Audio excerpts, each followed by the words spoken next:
Assalamualaikum warahmatullahi wabarakatuh. Shalom, Om Swastiastu, Namo Buddhaya, salam kebajikan. Di sini kami akan menjelaskan apa itu pasar uang dan valuta asing. Tapi sebelum masuk lebih jauh dalam penjelasan, di sini saya akan memperkenalkan diri saya dan teman saya terlebih dahulu. Yang pertama itu ada perkenalkan nama saya Muhammad Ilham Mulyo dengan NIM 400113206500032. Dan untuk Suban bisa diperkenalkan dulu. Baik, terima kasih. Perkenalkan, nama saya Abdillah Suban Rahmawan dengan NIM 400113206500080. Oke, bisa di next, Bang. Yang pertama tuh di sini kami akan menjelaskan apa itu pasar uang. Yang akan saya jelaskan lebih dalam. Next, Bang. Yang pertama tuh ada penjelasan dari pasar uang. Pasar uang merupakan sebuah mekanisme pasar yang memungkinkan bagi seseorang untuk dapat melakukan transaksi melalui bank maupun lembaga sekuritas keuangan bukan bank. Pasar uang juga diartikan sebagai tempat bagi sebuah pihak bank atau perseorangan untuk dapat meminjam dana dengan tingkat bunga sebagai imbalan atau keuntungan yang ditawarkan kepada pemberi dana. Transaksi yang dilakukan di pasar uang sendiri bisa dilakukan secara sendiri atau juga bisa dilakukan melalui perantara atau broker. Transaksi peminjaman dana yang dilakukan di pasar uang juga memiliki jangka waktu yang cenderung pendek, yaitu berkisar dari 1 hari hingga 1 tahun maksimal. Oke, next, Bang. Oke, yang selanjutnya itu ada ciri-ciri dari pasar uang.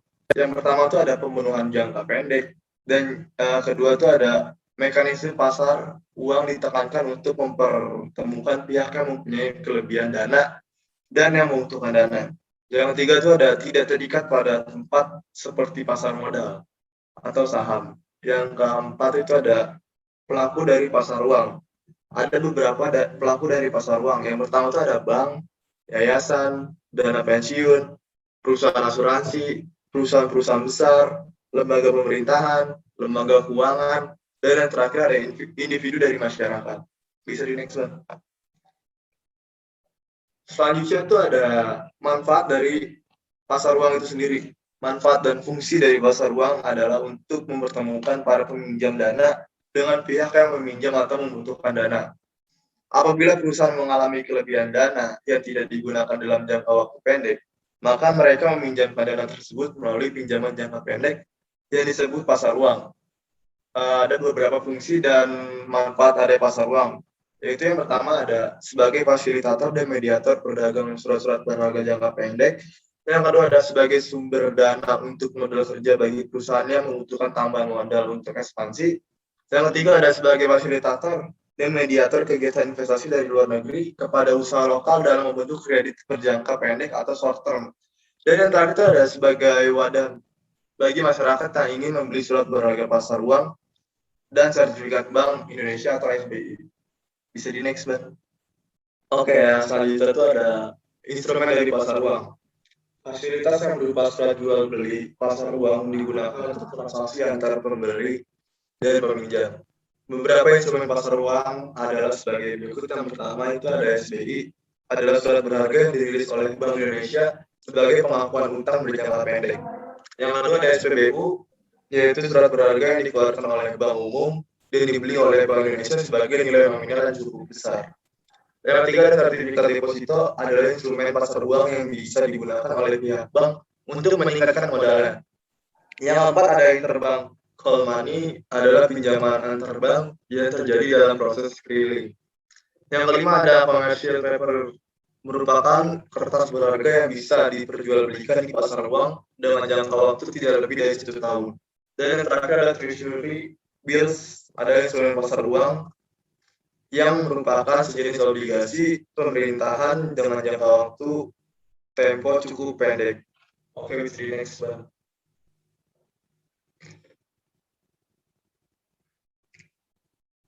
Selanjutnya itu ada perbedaan pasar keuangan dan pasar uang.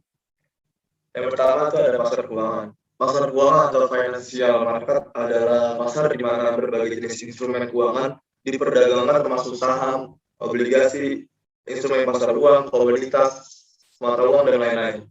Dan yang kedua itu ada pasar uang. Pasar uang atau money market adalah pasar di mana instrumen-instrumen keuangan jangka pendek atau instrumen pasar uang ditransaksikan. Oke, next. Dan selanjutnya itu ada fungsi pasar keuangan. Yang pertama itu menentukan harga aktiva yang diperdagangkan melalui interaksi antara penjual dan pembeli atau price discovery process.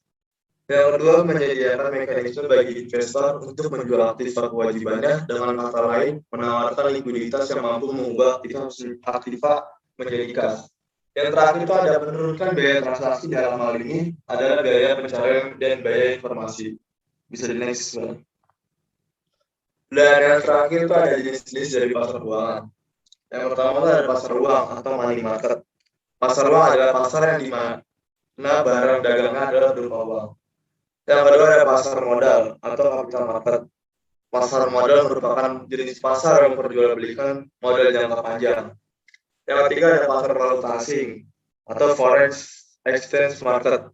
Pasar valuta asing pasar yang merupakan kegiatan transaksi valuta asing atau mata uang asing, baik berupa transaksi spot transaction, forward transaction, maupun swap transaction. Yang keempat ada pasar hipotek. Pasar hipotek adalah pasar yang melayani pinjaman untuk lahan real estate atau perumahan, komersil, industri, serta pertanian. Yang kelima ada pasar kredit konsumen atau consumer credit market. Pasar ini merupakan pasar yang melayani pembiayaan pinjaman untuk pembiayaan konsumen atas suatu produk baik yang berupa barang maupun jasa seperti pembelian motor, mobil, pendidikan, atau bahkan liburan. Dan yang terakhir itu ada pasar komoditas atau future market. Pasar komoditas merupakan pasar yang kegiatannya adalah memperjualbelikan pasar-pasar berupa barang komoditas tertentu seperti barang-barang pertanian. Oke, jadi next slide. Yang selanjutnya itu ada valuta asing yang akan dijelaskan oleh teman saya, Suban. Waktu dan tempat dipersilakan. Baik, terima kasih atas kesempatannya Saudara Ilham. Di sini saya akan melanjutkan pembahasan mengenai valuta asing atau biasa kita sebut falas. Falas adalah mata uang yang digunakan dalam dunia perdagangan internasional serta telah diterima oleh banyak negara yang terlibat di dalamnya. Selanjutnya ada fungsi dari valuta asing tersendiri, yaitu yang pertama, sebagai alat tukar internasional.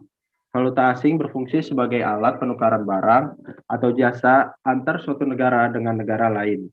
Saat suatu negara, misal negara Indonesia ingin membeli barang di negara-negara lain seperti Tiongkok, maka mata uang yang digunakan adalah mata uang Tiongkok, bukan mata uang negara Indonesia atau menggunakan valuta asing. Selanjutnya, yang kedua ada sebagai alat pembayaran internasional. Valuta asing berfungsi sebagai alat pembayaran terhadap utang dari suatu negara ke negara lainnya. Lalu yang ketiga, sebagai pengendali kurs mata uang. Kurs adalah perbandingan nilai mata uang yang satu dengan mata uang lainnya. Contoh, $1 Amerika sama dengan Rp14.000.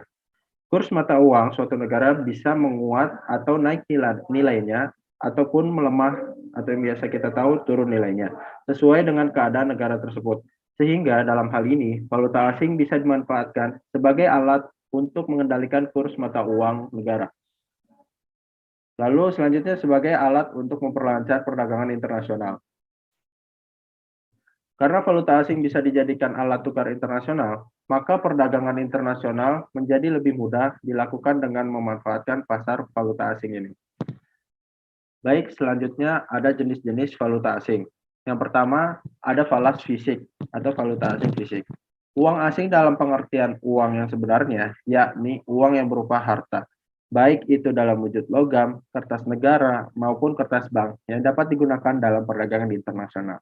Selanjutnya yang kedua ada falas non-fisik. Uang asing yang berupa uang giral atau berbagai macam surat berharga lainnya.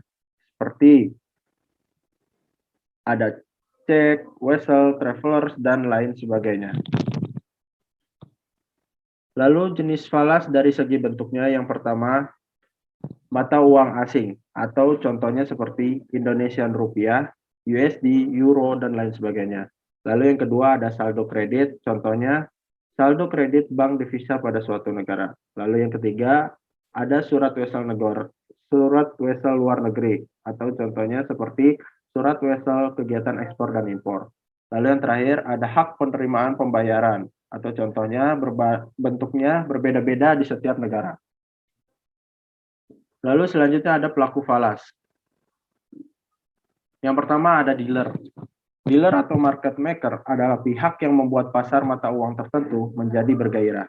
Biasanya dealer akan menetapkan tingkat persediaan terhadap mata uang tertentu.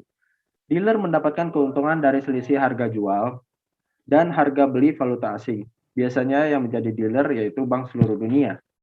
Lalu yang kedua, pelaku falas ada individu atau perusahaan. Individu atau perusahaan adalah pihak swasta yang terlibat dalam transaksi perdagangan valuta asing.